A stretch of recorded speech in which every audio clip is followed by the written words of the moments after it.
Hello everyone, welcome back to my YouTube channel. So previous video में हमने आप लोगों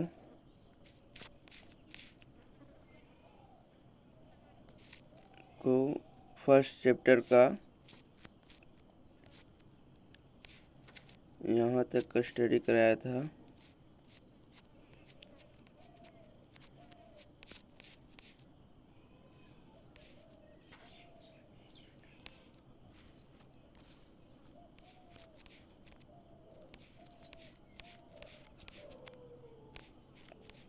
यहाँ तक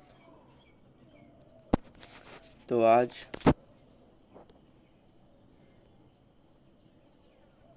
हम लोग 1.21 करेंगे।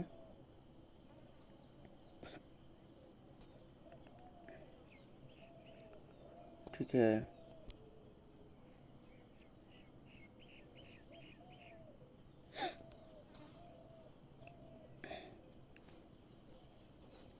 क्या बोल रहा है देखिए। 1.21 stamen, microsporangium and pollen grain. Stamen देखिए,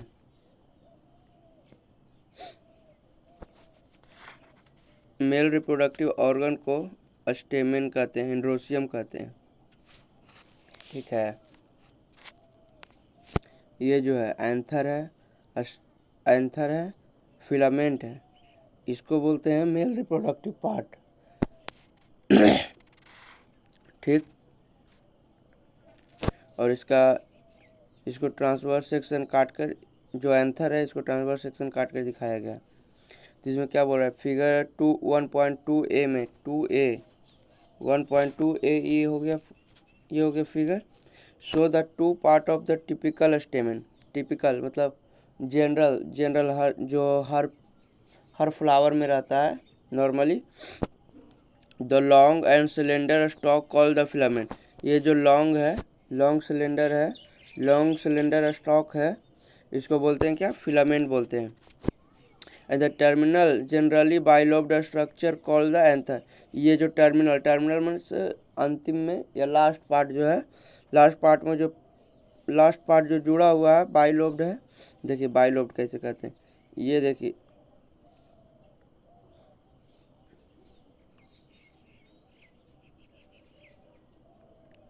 ये एक लोब्ड हो गया और ये दूसरा लोब हो गया, इसलिए इसको बाइलोब कहते हैं, बाइलोब स्ट्रक्चर। और इसको टेट्रास्पोरेंजिएट कहते हैं, बाइलोब्ड टेट्रास्पोरेंजिएट। देखिए इसके बीच में देखिए, एक यहाँ हो गया और एक यहाँ हो गया, दो हो गया और दो यहाँ हो गया, चार हो गया। इसके लिए 4 को हम लोग क्या बोलते हैं, टेट्रा बोलते हैं। ठीक है, the proximal end of the filament is attached to the thalamus or the petal of the flower। proximal end इसको कहते हैं, proximal end इसको बोलते हैं proximal end, जो कि जुड़ा हुआ होता है यहाँ से। देखिए ये देखिए एंथर है, यहाँ देखिए इसको क्या बोलते हैं, इस तरह के जहाँ पे जहाँ से फ्लावर का हर पार्ट निकलता है, ओरिजिनेट होता है, उसको बोलते हैं थैलमस बोलते हैं। ठीक है, थैलमस से फ्लावर का सेपल, पेटल, एंथर ये सारा ओरिजिनेट होता है। और जो एंथर जहाँ से जुड़ा हुआ होता है वो है थैलमस या सेपल या पेटल से। ठीक है, तो आगे चलते हैं।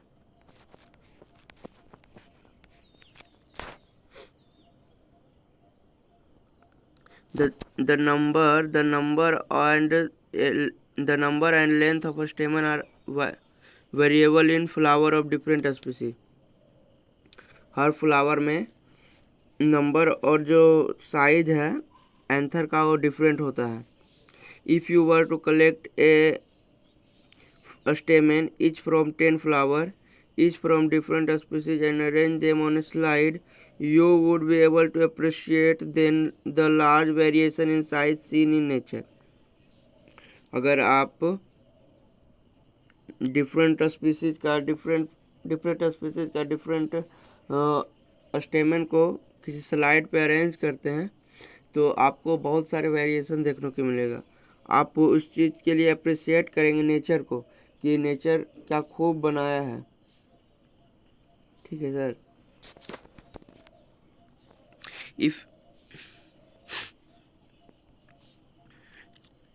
careful observation of each stamen under a dissecting microscope and making neat diagram would elucidate the range in shape and attachment of anther in different flower. Microscope में अच्छा से स्टडी करने पर आपको पता चलेगा कि एंथर कहीं पे पेटल से अटैच है, कहीं थैलमस से अटैच है, या कहीं पे एक ही एंथर में बहुत सारा अटैच है, जुड़ा हुआ एंथर है। ठीक है। A typical angiosperm anther is bilobed, आपको बाइलोब्ड बताए थे, with each lobe having two theca. देखिए ये जो है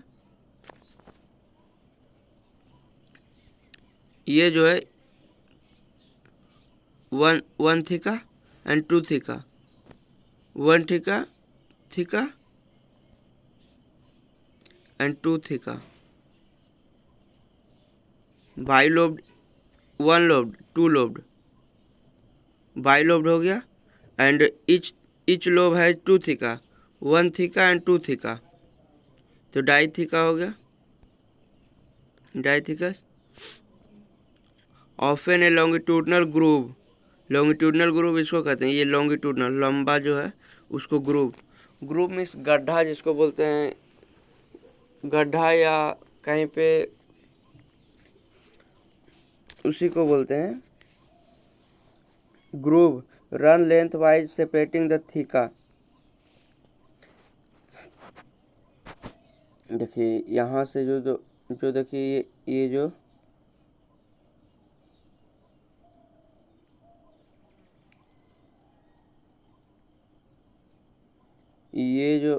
जो लेंथ वाइज लॉन्गिट्यूडनल ग्रूव है, ये दोनों थीका को सेपरेट कर रहा है, इसलिए जिसके कारण ये जब मैच्योर हो जाता है एंथर तो ये इसको ब्रस्टिंग होने में ये हेल्प करता है लॉन्गिट्यूडनल ग्रूव, और पोलन ग्रेन स्प्रेड हो जाता है।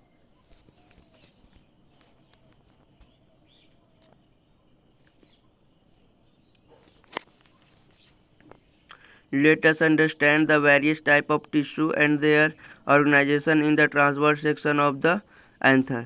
ट्रांसवर्स सेक्शन, ये देखिए ये क्या है, ट्रांसवर्स सेक्शन है। किसी भी चीज़ को, जिसे आप मान लीजिए आपका फिंगर है, फिंगर को आप बीच से, ऊपर से नहीं, बीच में से लेंथ बिटवीन, मान लीजिए ये देखिए आपको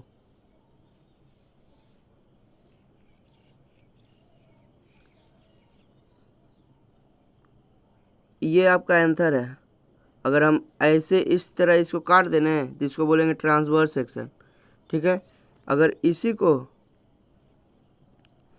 हम इस प्रकार काट दें तो इसको बोलेंगे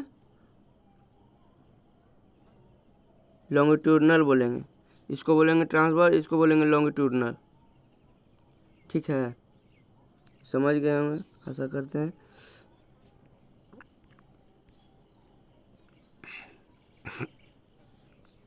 The bilobed nature of an anther is very distinct in transverse section of anther. The anther is a four-sided tetragonal structure consisting of 4 microsporangia located at the corners, 2 in each thica.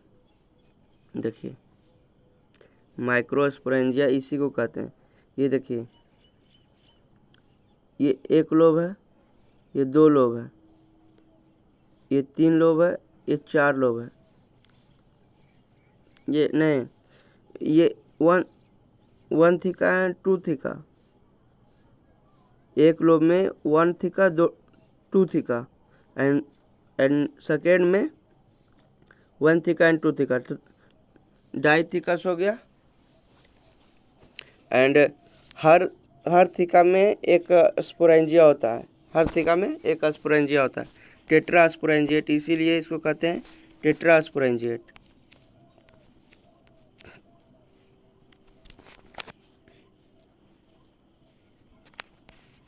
The microsporangia develop further and become pollen sac. Pollen sac. They extend longitudinally all through the length of an anther and are packed with pollen grain. Pollen sac further develop करता है microsporangia से।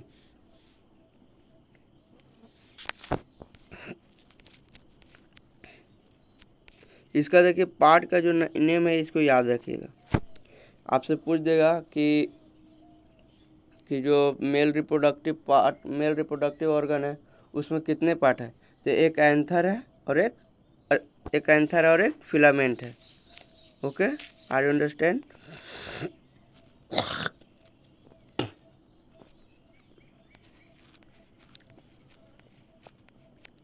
Structure of microsporangium. In a transverse section, a typical microsporangium appear near circular in outline. It is generally surrounded by 4 wall layer. 1.3b में 1.3b में देखिए circular है ना, इसका outline circular outline है। इसमें देखिए जो आउटर जो लेयर है, आउटर लेयर क्या है, एपिडर्मिस, उसके बाद endothecium, then middle layer and then tapetum and then microspore mother cell. जिसे देखिए माइक्रोस्पोर मदर सेल क्यों इसको कहा जा रहा है, बिकॉज सपोज हम लोग जिस चीज़ जहाँ से पैदा हुए वो कौन थी, वो माँ थी, इसलिए उसको मदर सेल कहते हैं। इसलिए जब पॉलन ग्रेन का जब फॉर्मेशन होगा, पॉलन ग्रेन का फॉर्मेशन माइक्रोस्पोर मदर सेल से ही होता है, इसलिए इस सेल का नाम माइक्रोस्पोर मदर सेल रखा गया। पॉलन ग्रेन का जो फॉर्मेशन होता है वो होता है माइक्रोस्पोर मदर सेल से ही, इसलिए इसका नाम जो है माइक्रोस्पोर मदर सेल रखा गया। समझें? लेयर याद रखिएगा आउटर टू इनर साइड तक। फिर से देखिए, बोलिए epidermis, endothecium, middle layer and tapetum, और ये हो गया माइक्रोस्पोर मदर सेल। ये सबसे इनर मोस्ट लेयर ये है, ये सेल है, not a layer. This four layer epidermis, endothecium, middle layer and tapetum. Epidermis, endothelium, middle layer and tapetum. Are you understand?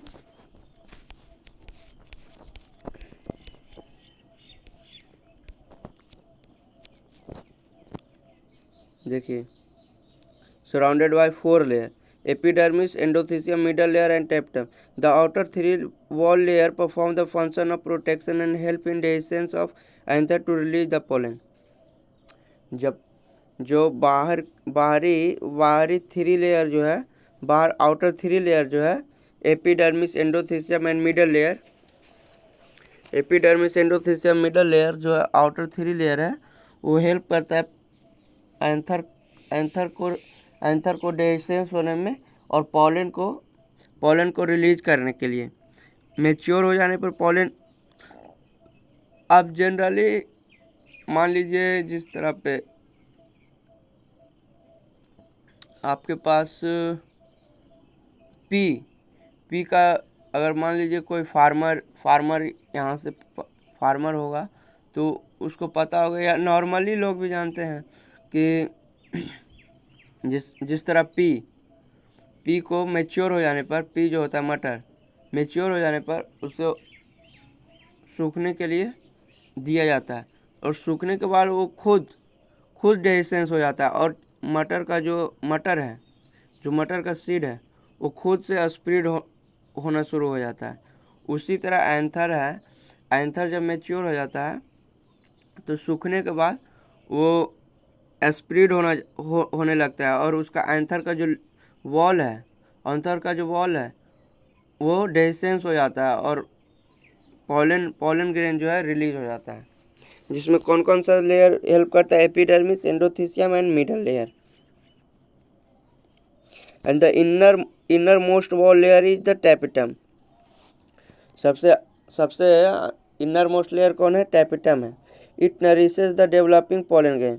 जो पॉलन ग्रेन डेवलप होता है उसको नरिशमेंट कौन देता है? नरिशमेंट प्रोवाइड करता है tapetum. Cell of the tapetum possess a dense cytoplasm and generally have more than one nucleus।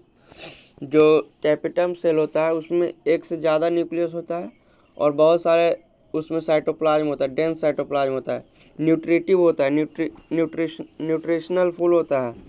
ये जो टैपेटम सेल होता है न्यूट्रिशनली मोर गुड होता है। Can you think of how tapetal cell could become an binucleate? देखिए, कोई भी cell जो है, आपको 11th क्लास में अगर सेल डिवीजन पढ़े होंगे तो कोई भी सेल है जब कैरियोकाइनेसिस के साथ साथ साइटोकाइनेसिस को फॉलो नहीं करता तो उसमें न्यूक्लियस की जो संख्या है वो डेवलप करता जाता है, ठीक है। उसको वो जो है साइटोकाइनेसिस को फॉलो नहीं करता है, सिर्फ कैरियोकाइनेसिस को फॉलो करता है। कैरियोकाइनेसिस मतलब न्यूक्लियस का डिवीजन को कैरियोकाइनेसिस कहता है। साइटोकाइनेसिस माने सेल का डिवीजन होना, साइटोप्लाज्म का डिवीजन होना। I hope you are understand. When the anther is young, a group of compactly arranged homogeneous cells called the sporogenous tissue occupy the center of each microsporangia। देखिए, sporogenous tissue जो है, यह sporogenous जो हम लोग अभी anther पढ़े हैं,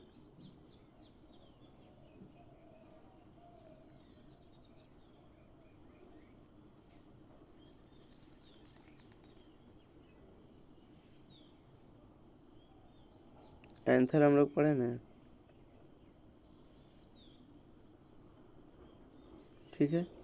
ये एंथर जो हम लोग पढ़े हैं, यहाँ पे ये जो है, यहाँ पे ये जो है, यहाँ पे ये जो है, यहाँ पे ये जो है स्पोरोजिनस टिश्यू होता है। Sporogenous tissue, स्पोरो means spore, genus माने जनरेट होने वाला टिश्यू होता है, जनरेट करने वाला टिश्यू होता है जो स्पोर को जनरेट करता है, इसलिए इसको बोलते हैं स्पोरोजिनस टिश्यू। समझे? देखिए क्या बोल रहा है, occupy the centre of each microsporangia. Are you understand? अब देखिए माइक्रोस्पोरोजेनेसिस देखिए, माइक्रोस्पोर बोलते हैं पॉलन ग्रेन को। माइक्रोस्पोर किसको बोलते हैं? पॉलन ग्रेन को। और उसके जनरेशन को क्या बोलेंगे? माइक्रोस्पोरोजेनेसिस। जैसे मेल में स्पर्म का फॉर्मेशन होता है उसको बोलते हैं स्पर्मेटोजेनेसिस। फीमेल में ओवम का जनरेशन होता है उसको बोलते हैं oogenesis। इसी तरह प्लांट में जब पॉलन का फॉर्मेशन होता है तो उसको बोलते हैं microsporogenesis. Okay, I hope you are understand. As the anther develops, the cell of the sporogenous tissue undergo meiotic division to form microspore tetrad। Tetrad means four cell का जो ग्रुप होता है उसको टेट्राड बोलते हैं। देखिए, what would be the ploidy of the cell of the tetrad? अगर आप बार बार हम कह रहे हैं, अगर आप 11th क्लास में सेल डिवीज़न पढ़े होंगे तो देख, मियोटिक डिवीज़न और माइटोटिक डिवीज़न दो तरह का डिवीज़न होता है, ठीक है। माइटोटिक डिवीज़न को बोलते हैं सिमिलर डिवीज़न, मीन्स किसी सेल, वो डिप्लॉयड सेल में होता है, वो क्या होता है, डिप्लॉयड सेल में भी होता है माइटोटिक डिवीज़न और हैप्लॉयड सेल में भी होता है, लेकिन मियोटिक डिवीज़न हैप्लॉयड सेल में नहीं होता है, वो डिप्लॉयड सेल में ही होगा, ठीक है। और उस सेल को डिप्लॉयड से हैप्लॉयड करेगा मियोटिक डिवीज़न में, और और जो माइटोटिक डिवीज़न होगा, और डिप्लॉयड सेल से डिप्लॉयड सेल बनाएगा, हैप्लॉयड सेल से हैप्लॉयड सेल बनाएगा, ओके।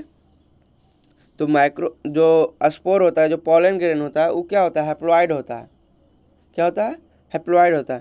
तो यहाँ पे जो टेट्राड है तो 4 सेल से मिलकर बना हुआ है, किस सेल से, 4 सेल से। तो एक सेल में एन है, एक सेल में एन है, तो क्या हो गया, हैप्लॉयड हो गया, टेट्राड जो है वो क्या हो गया, हैप्लॉयड हो गया। अब देखिए ध्यान से जो है इस चीज़ को याद कर लिए, एक बार और फिर से याद करवा देते हैं, रिपीट कर देते हैं। पहला जो एंथर का जो लेयर है, एंथर का जो outer layer to inner layer आपको याद करना है। फर्स्ट है epidermis, then endothecium, then middle layer and then tapetum, and this is the microspore mother cell. अब सेंटर में होता है कनेक्टिव टिश्यू। देखिए ये जो है इसको हम क्या कहेंगे, ग्रूव कहेंगे। ये जो है ना, इसी को हम लोग ग्रूव कहते हैं, क्या बोलते हैं, लॉन्गिट्यूडनल ग्रूव जो बोल रहे थे पीछे में, इसी को बोलते हैं। ये जो है इसी को ग्रूव बोलते हैं। ग्रूव, गुफा जिस तरह के,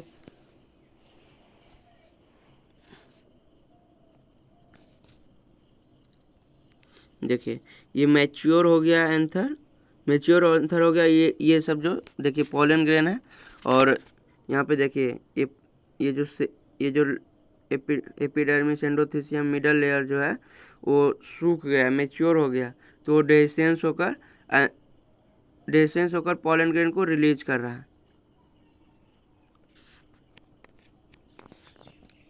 देखिए सी में दिखा रहा है ना, यहाँ पे क्या बोल रहा है, a mature dehisced anther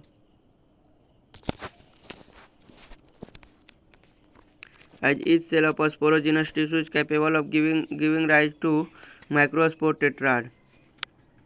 Each one is a potential pollen or microspore mother cell. The process of formation of microspore from pollen mother cell through meiosis is called microsporogenesis.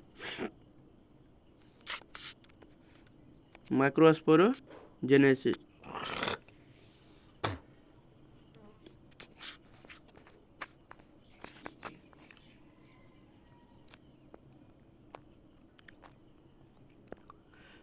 Microsporogenesis, पीछे में हम बताएं कि माइक्रोस्पोर की formation को microsporogenesis कहते हैं, और यह किससे बनता है, पॉलन मदर सेल से, या microspore mother cell. Pollen mother cell, microspore mother cell सब सेम ही है। यह डिप्लॉयड होता है, माइक्रोस्पोर मदर सेल क्या होता है, डिप्लॉयड सेल होता है। किससे बनता है, मियोसिस के द्वारा बनता है। आपसे पूछ देगा कि पॉलन ग्रेन कैसे बनता है, how to generate pollen grain, you can say by meiosis. The microspore as they are formed are arranged in cluster of 4 cells, microspore tetrad. As the anther mature and dehydrate, the microspore dissociate from each other and develop into pollen grain. देखिए जब शुरू में जो है आप किसी फल का ही बीज देख लीजिए, ठीक है, किसी फल में बीज देख लीजिए, जो उसका बीज होता है वो जब वो पका हुआ रहता है तो अंदर में वो उसका जो बीज होता है एक दूसरे से जुटा हुआ रहता है, लेकिन जब वही फल जो है सूख जाता है, डिहाइड्रेट हो जाता है, तो उसका जो जो जो बीज है या जो सीड है वो एक दूसरे से सेपरेट हो जाता है।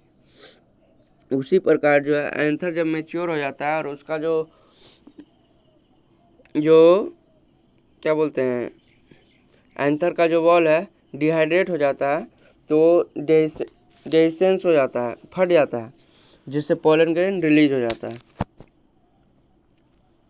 और जो माइक्रोस्पोर टेट्राड है वो भी डिहाइड्रेट होकर एक दूसरे से सेपरेट हो जाता है और 4 पोलन ग्रेन फॉर्मेशन करता है। Inside each microsporangium, several thousand of microspore or pollen grain are formed that are released with the dehiscence of anther। देखिए pollen grain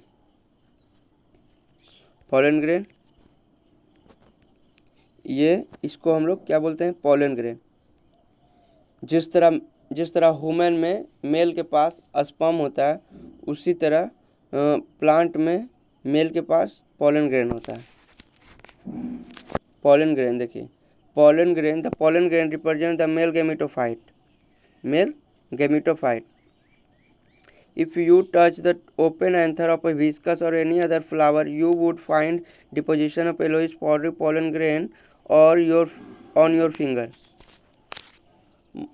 आप किसी फूल पे अगर फिंगर को टच करते हैं तो उसका जो इंटरनल पार्ट पर अगर आप टच कीजिएगा तो आपके फिंगर पे येलोइश कलर का जो भी उसका कलर होगा, उस कलर का जो पाउडरी सब्सटेंस जो आपके फिंगर पे चिपक जाएगा, उसी को बोलते हैं पोलन ग्रेन।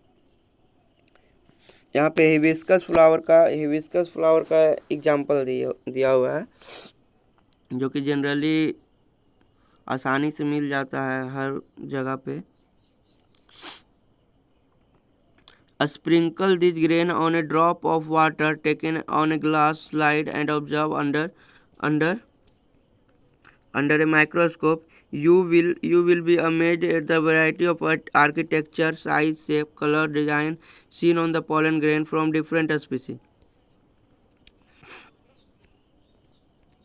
हम लोग हर चीज़ के लिए नेचर को ब्लेम करते हैं, लेकिन नेचर इतना चालाक, इतना क्लेवर है, इतना केयरिंग है कि वो किसी भी चीज़ को पैदा करने से पहले, बनाने से पहले उसके प्रोटेक्शन का वो बहुत ख्याल रखता है। अभी हम पढ़ाएंगे कि ये देखिए, यहाँ पे देख रहे हैं,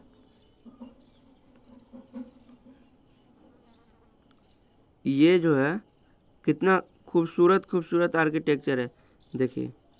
देखिए नेचर, हम लोग नेचर को बर्बाद कर रहे हैं। नेचर हमको बर्बाद कभी नहीं करना चाहती है। नेचर हम लोग को सपोर्ट, केयर करना चाहता है, ठीक है। तो नेचर ऐसा चीज़ बनाया हम लोगों के लिए, हम लोग अमेज हो जाएंगे कि क्या बनाया है नज़ारा। आप कहीं पे जाते हैं, कहीं न्यू प्लेस पे जाते हैं तो देखते हैं, माउंटेन देखते हैं, वाटरफॉल देखते हैं, सी देखते हैं, रिवर देखते हैं, तो आप अमेज हो जाते हैं कि क्या कुदरत का क्या खेल है, नेचर क्या हम लोग को देना चाहती है और हम नेचर को क्या दे रहे हैं। तो नेचर को सेव कीजिए, नेचर सेव रहेगा, सभी सेव रहेंगे। तो बस ज़्यादा नहीं कहेंगे।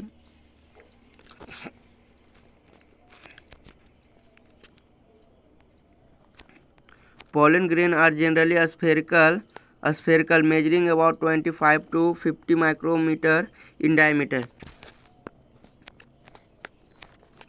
आपसे देखिए, ये पूछ सकता है, ये जो है पूछ सकता है पोलन ग्रेन जनरली किस शेप का होता है, तो स्फेरिकल शेप का होता है, और उसका जो डायमीटर होता है कितना होता है, तो 25 to 50 माइक्रोमीटर। माइक्रोमीटर को इस तरह भी डोनेट किया जाता है, माइक्रोमीटर, ओके। और एक मिलीमीटर होता है, मिलीमीटर, इसको मिलीमीटर बोलते हैं, इसको micrometre. Micrometre means 10⁻⁻⁶, millimetre means 10⁻⁻3।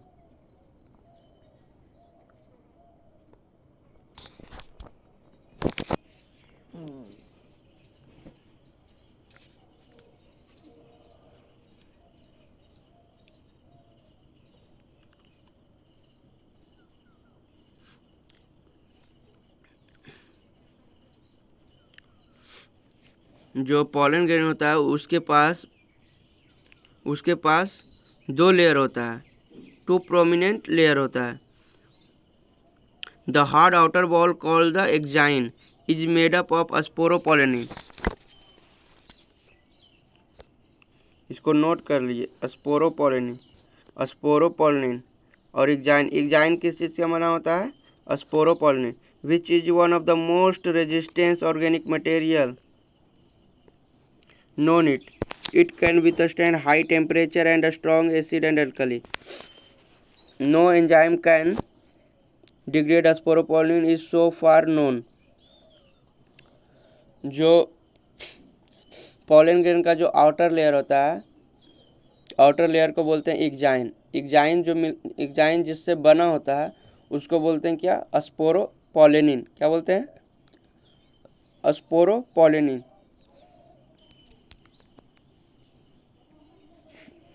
Sporopollenin होता है बहुत रेजिस्टेंस ऑर्गेनिक मटेरियल होता है। वो ना हाई टेम्परेचर से डिग्रेड होता है, ना अल्कलाइन पीएच से डिग्रेड होता है, ना एसिडिक पीएच से डिग्रेडेड होता है। कोई भी उसको ख़त्म नहीं कर सकता है। इसी के कारण स्पोरोपोलिन के कारण ही जो पॉलन ग्रेन होता है वो फॉसिल के रूप में प्रिजर्व रहता है। किसके रूप में? फॉसिल के रूप में। फॉसिल के रूप में प्रिजर्व होता है। देखिए यहाँ पे लिखा भी होगा, pollen grain exine has prominent aperture called jump और वेयर स्पोरोपोलिन इज एब्सेंट। जहाँ पे स्पोरोपोलिन एब्सेंट होता है उस जगह को बोलते हैं जर्म पोल। जैसे देखिए ये हो गया पॉलन ग्रेन हो गया, और इसके ऊपर ये जो है स्पोरोपोलिन हो गया।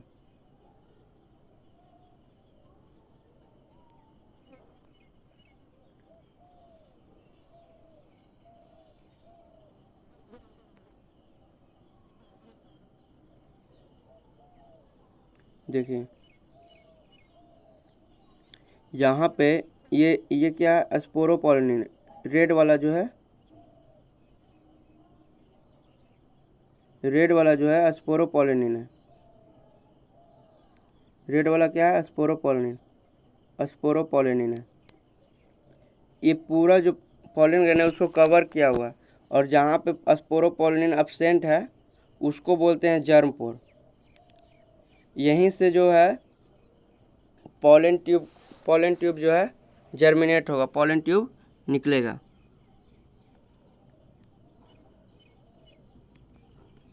Pollen grain are well preserved as fossil because of the presence of sporopollen. The exine exhibit a fascinating array of pattern and design. जो ये सब pollen grain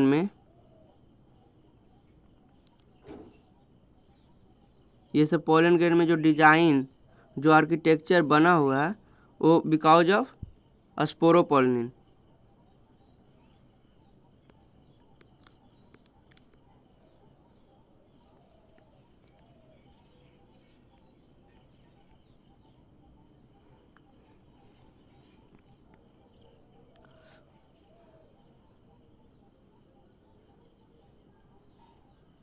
यहाँ पे देखिए क्वेश्चन पूछा, why do you think the exine should be hard? Because of sporopollenin. What is the function of germ pore? Germ pore का function है कि वहाँ से जो जब हमारा पॉलन ग्रेन स्टिग्मा पे लैंडिंग होगा तो वहाँ से पॉलन ट्यूब जर्मिनेट होगा। उसी जर्म पोर से पॉलन ट्यूब जर्मिनेट होगा, जिससे पॉलन ग्रेन का जो जो सेल होगा जनरेटिव सेल उससे मूव करता हुआ अंदर की ओर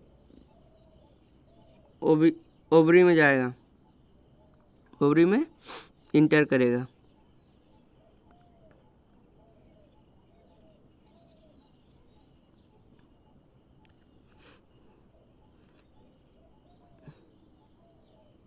ये भी क्वेश्चन का एक्सप्लेनेशन दे दिए और इस क्वेश्चन का भी एक्सप्लेनेशन दे दिए, ठीक है।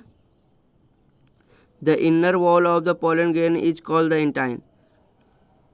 पीछे बताए थे कि जो पोलन ग्रेन है उसका दो वॉल है, एक आउटर वॉल एक इनर वॉल। आउटर वॉल किसके बना होता है? स्पोरोपोलिन का। और इनर वॉल बना होता है, इनर वॉल बना होता है क्या? सेलुलोज एंड पेक्टिन का बना होता है, जिसको क्या बोलते हैं? इंटाइन बोलते हैं, जिसको क्या बोलते हैं? इंटाइन बोलते हैं। It is thin and continuous layer made up of cellulose and pectin. The cytoplasm of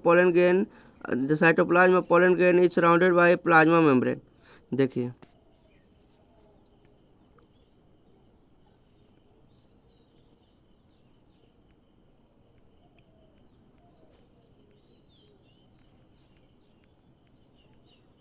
देखिए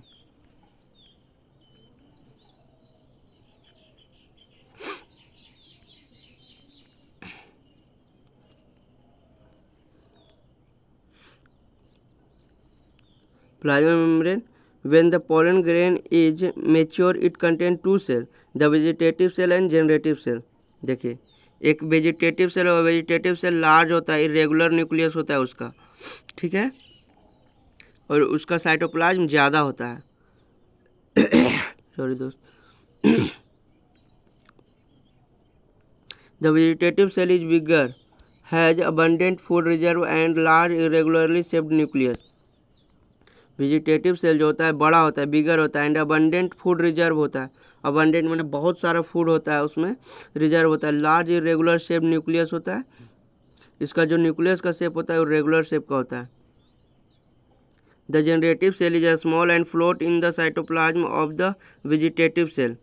जनरेटिव सेल जो होता है वो वेजिटेटिव सेल का जो साइटोप्लाज्म होता है उसी में फ्लोट करता है। फ्लोट मीन्स बहना, तैरता है, क्योंकि जो जनरेटिव सेल है उसके पास अबंडेंट फूड रिजर्व है एंड वेरी बिग सेल होता है। साइटोप्लाज्म भी ज़्यादा है। It is a spindle shaped with dense cytoplasm and A nucleus. Spindle shaped होता है और डेंस साइटोप्लाज्म होता है वेजिटेटिव सेल में।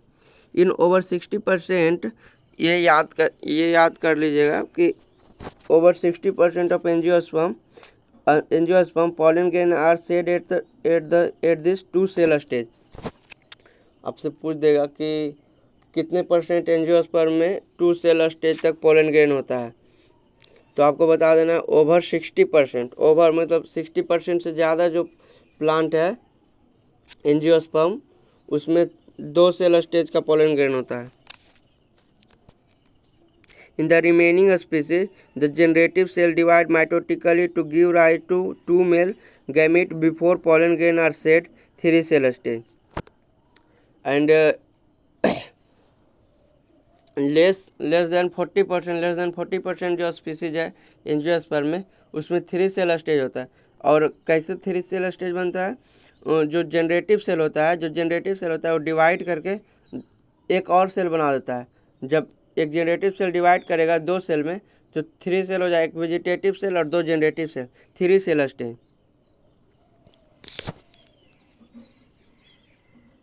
तो आज यहीं तक पढ़ते हैं और नेक्स्ट में यहाँ से शुरू करेंगे, कल यहाँ से शुरू करेंगे। तो आज का लेक्चर यहीं तक रहेगा। और अगर आपको अच्छा लगता है, हमारा एक्सप्लेनेशन पसंद आता है, तो दोस्तों के साथ शेयर कीजिए और हमारे चैनल को सब्सक्राइब कीजिए और लाइक भी कीजिए। तो शुक्रिया, आज का लेक्चर यहीं तक रहेगा और नेक्स्ट लेक्चर में फिर यहाँ से पढ़ाएंगे। यहाँ तक देखिए हो गया है, फिर यहाँ से पोलन ग्रेन से पढ़ाएंगे इधर पढ़ाएंगे पोलन, पोलन टैबलेट हो गया, ये सब हो गया। पोलन कैसे रखा जाता है, कैसे प्रिजर्व किया जाता है। Okay, thank you. तो मिलते हैं नेक्स्ट लेक्चर में।